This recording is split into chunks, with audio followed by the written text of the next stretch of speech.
मी सर्वजण आजच्या नवीन ब्लॉग मध्ये तुमचं स्वागत करते। उठलायत की नाही तुम्ही? चला तर मग वर्कआउट। आजच्या मॉर्निंगची सुरुवात मस्तपैकी सूर्यनमस्कारने केली। सूर्यनमस्कार केल्यावर शरीर लवचिक होतं, वजन नियंत्रित राहण्यास मदत होतं, शरीराला एनर्जी मिळते आणि मन फ्रेश राहतं। सूर्यनमस्कार सकाळी केल्याने पूर्ण दिवस आपला सुरुवात छोटी असली तरी चालेल, पण थांबायचं नाही। प्रत्येक दिवस आपल्याला स्वतःसाठी कालपेक्षा आज काय चांगलं करेल ना ते बघायचं आहे।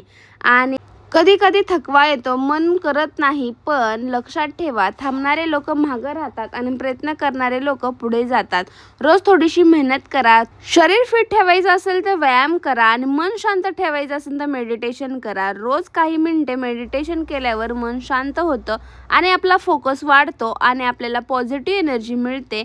आणि चक्रासन केल्याने आपलं शरीर लवचिक बनतं, पाठीचा कणा मजबूत होतो आणि आत्मविश्वास वाढतो। सुरुवातीला कठीण वाटेल, पण जी मेहनत तुम्ही कराल ना नक्की बदल दिसून येईल। बरेच जण विचारतात की योगापेक्षा जिम का किंवा जिमपेक्षा योगाच का?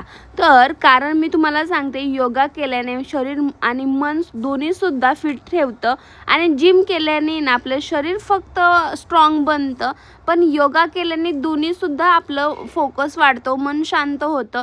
पण म्हणून मी योगा निवडलेला आहे आणि मी नंतर स्किपिंग केला आणि आजच्या ब्लॉगचा एंड केलेला आहे। दुपारच्या लंचमध्ये मस्तपैकी टेस्टी हेल्दी आणि मी पुलाव राईस केलेला होता। फिटनेस सोबत मस्तपैकी टेस्टी काहीतरी बनलं पाहिजे म्हणून मला व्हिडिओ आवडला असेल तर नक्की लाईक करा, शेअर करा, सबस्क्राईब करा आणि उद्याच्या व्हिडिओमध्ये नक्की भेटू।